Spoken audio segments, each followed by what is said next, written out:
আসসালামু আলাইকুম। আজকের ভিডিওটি দারুণ হতে চলেছে। আপনারা ভিডিওটি না টেনে সম্পূর্ণ দেখবেন আশা করি। আজকের ভিডিওটি করার অর্থ দুটি কারণ। যারা একটি ডাবল জালির ব্যাস আপনারা তৈরি করতে পারেন না তাদের জন্য। আরেকজন ভাই আমাকে সিনিয়র ভাই কমেন্ট করেছে একদম বাজু কাজ, তাদের জন্য। ভাই আমরা ড্রয়িং দেখে কাজ করতেছি, এখানে ভালো মন্দ ইঞ্জিনিয়ার বুঝবেন। ইঞ্জিনিয়ারের ড্রয়িং দেখে আমরা এই বেসের কাজটি করতেছি। একটি ডাবল বেসের কাজ। আমরা এখানে চেয়ার দিয়ে ডাবল বেসের কাজ করতেছি। ভালো মন্দ ইঞ্জিনিয়ার ভালো বোঝে আমাদের থেকে।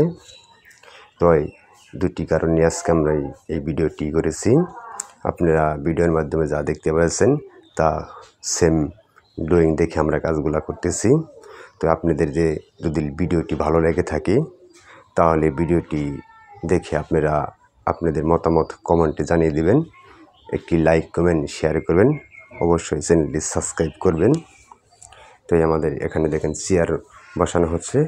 এই চেয়ারের উপরে আমরা আরেকটি জালি বসাবো, বসে আমাদের বেসের কাজ সম্পন্ন করব। তো আপনারা কাজের ভালো মন্দ আপনারাও বোঝেন। তো দেখতে পাচ্ছেন আমাদের কাজটি কিন্তু আমরা সম্পূর্ণ ড্রয়িং অনুযায়ী আমরা কাজটি করতেছি। তো এই তো আমাদের ভিডিও। যারা একটি ডাবল বেসে কাজ করতে পারেন না, আমার এই ভিডিওটি দেখে আপনারা আমার মনে হয় কাজটি আপনারা বুঝতে পারবেন। তো আপনারা চাইলে আপনারা সেম এভাবে কাজটি আপনারা সাজিয়ে নিতে পারবেন। তো এই তো আমাদের ডাবল বেসের কাজ, আমাদের কাজটি কমপ্লিট হয়েছে। আমরা এটি একদিন পরে ঢালাই করব। আপনারা আমাদের চারিদিকে শাটার দেখতে পাচ্ছেন। ধন্যবাদ সবাই।